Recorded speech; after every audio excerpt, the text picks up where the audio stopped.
Your ship's amazing, Shepard. I've never seen a drive core like this before.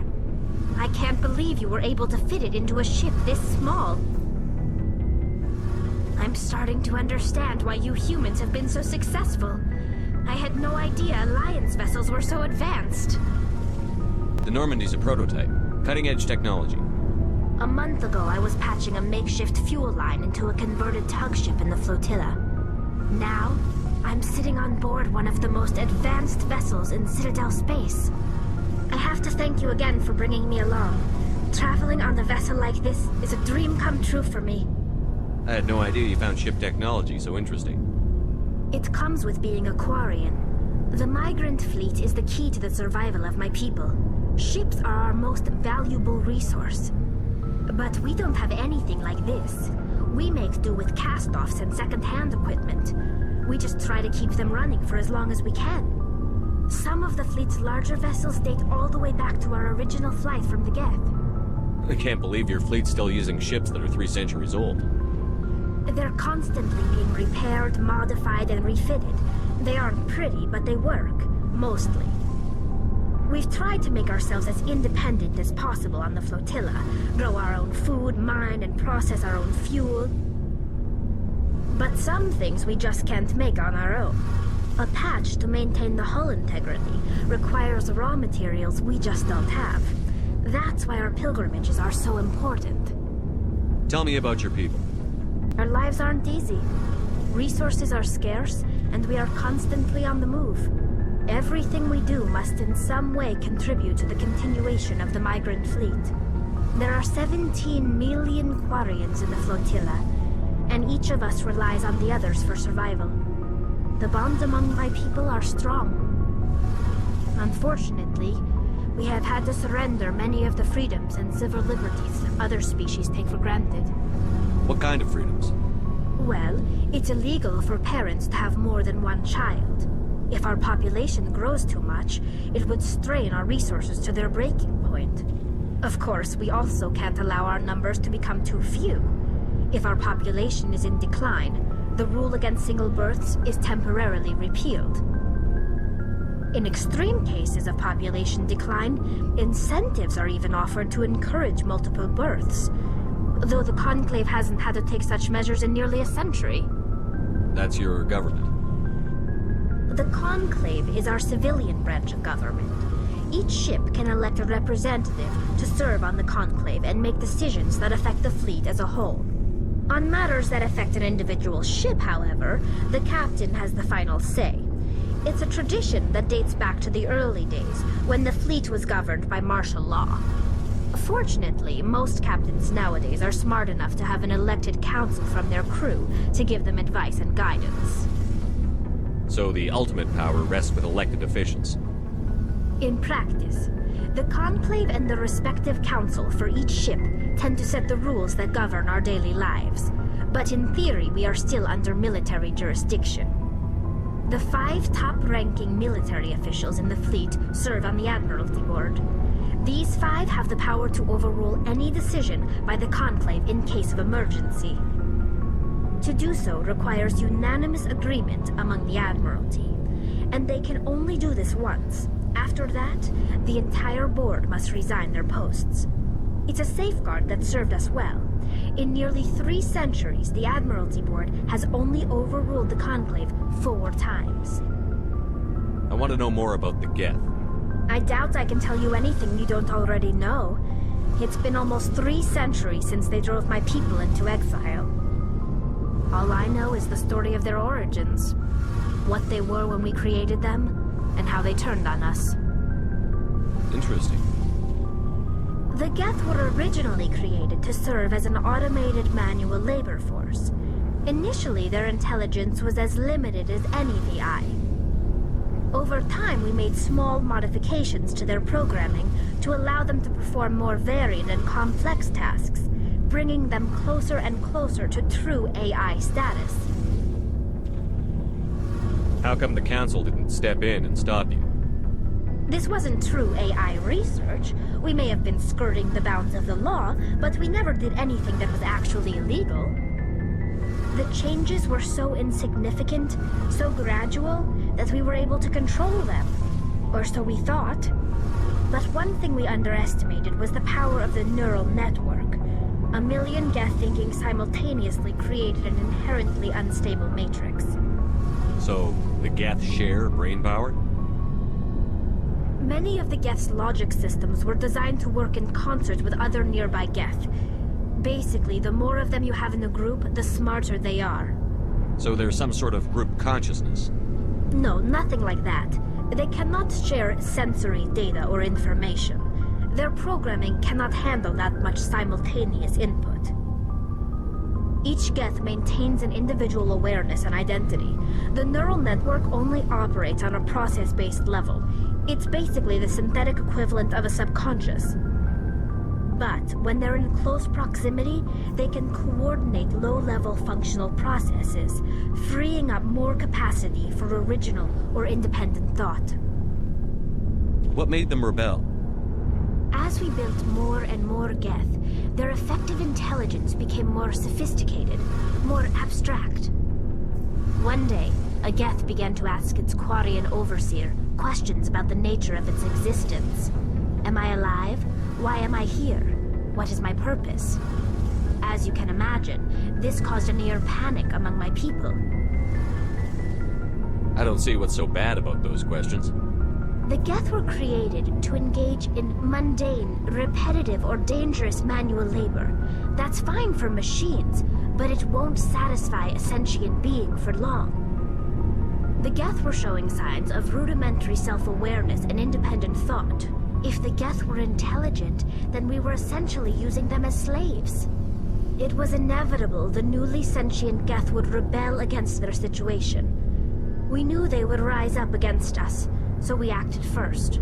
A general order went out across all Quarian-controlled systems to permanently deactivate all Geth. The Geth responded to this order violently. You didn't really think they'd just let you destroy them without a fight, did you?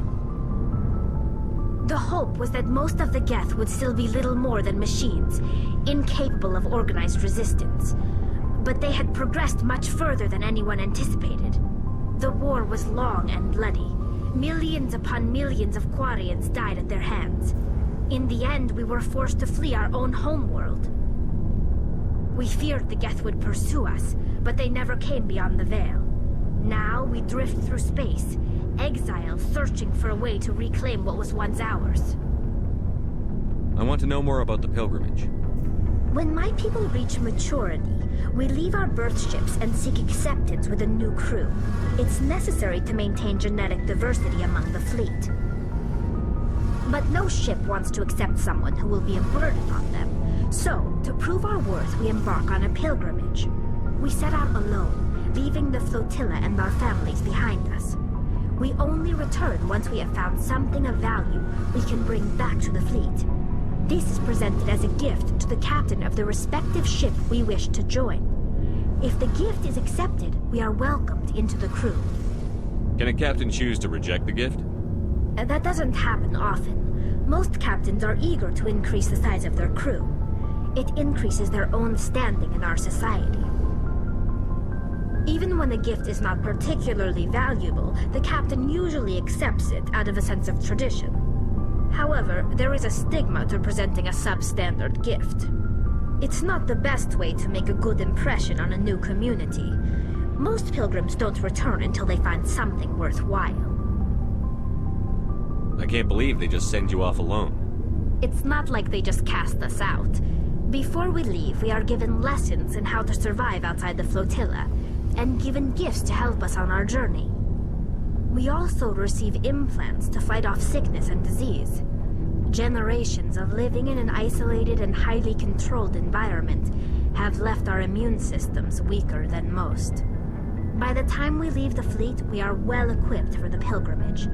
This is a rite of passage for all Quarians. If it were dangerous, our numbers would suffer.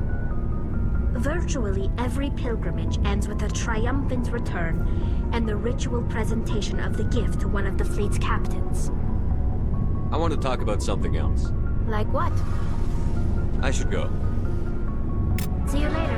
Oh, hello, Shepard. Are you okay? I don't know. Your ship is amazing, and your crew's been really great to me, especially your chief engineer. But I just sort of feel out of place. The Normandy runs so smooth it feels like we're not even moving, and the engines are so quiet. How do you sleep at night? The silence wakes you up? Back on the flotilla, the last thing you want to hear is silence. It means an engine's died or an air filter shut down. I guess you don't have to worry about that here. But old habits die hard. But it's more than just the silence. This ship feels so empty. It's like half the crew is missing. Back home, I couldn't wait to go on my pilgrimage. I couldn't wait to get away from the crowds. Now that I'm out here, I kind of miss them. Sometimes we don't appreciate what we have until it's gone. That's true. I'm starting to wonder if that's what the pilgrimage is really about. It's given me a whole new perspective on my people and our culture. You know, there's always a few who go on their pilgrimages and never return. I always assumed something bad happened to them, but maybe they just wanted a different life. You do plan to return to the migrant fleet, right? I could never abandon my people, Shepard. I will go back eventually, but we have to stop Saren first. Otherwise, I might not have a home to go back to. I should go. Shepard, I'm glad you're here. Good to see you smiling again, so to speak. I'm sleeping much better now. I guess I'm getting used to how quiet your ship is. I still think a lot about my pilgrimage, though. I know Saren's our top priority, but with all the worlds we go to, I was hoping to find something to bring back to the flotilla. We've still got a long way to go. You'll find something to take back. Yes, but it cannot just be some derelict ship my people can use for salvage. It has to be more than that. There's a lot expected of me. What's so special about you? It's my father. He's the senior member of the Admiralty Board. He's one of only 5 people who can overrule the decisions of the Conclave for the good of the migrant fleet. My father is responsible for the lives of 17 million people. Our entire race is in his hands, and I'm his only child. So are you some kind of heir to the Quarian throne or something? No, it doesn't work that way. My father's position isn't hereditary. I'll probably never serve on the Admiralty Board myself. Officially, I'm just the same as any other citizen. But it doesn't work that way in practice. People have always treated me differently because of who my father is. You must get all kinds of special privileges. I probably had it easier than most growing up, but it's not all good. People like my father have enemies, and they're not above using me to get to him. It must be tough on you. My people place a high value on family and ancestry. There's an unspoken expectation that I'll live up to my father's example. Everyone's waiting for me to do something great on my pilgrimage, something that will forever change our lives for the better. If I don't, it's like I failed, and that reflects badly on both me and my father. The work you're doing here is more important than anything any Quarian has ever done before. Yes, I know. But you have to understand Quarian culture. We're a very insular society. The events beyond the flotilla don't much matter to the average citizen. Our greatest dream is that one day we'll return to our homeworld and drive out the Geth. But even if we stop Saren, that's not going to happen. There's still millions of Geth behind the veil. Until they're gone, our exile will continue. What would you need to bring back to make everyone happy? Something that would help us better understand the Geth. They've changed significantly since the exile. They've continued to evolve. We've done our best to study them, but it's not easy. They're very reclusive. Until recently, they never went beyond the borders of the Veil. And all the Geth we run into now are under Saren's control. We'd need to find Geth operating on their own, independently. But I don't want this to get in the way of our mission, Shepard. First, we stop Saren. Then I'll worry about my own problems. What was your father like?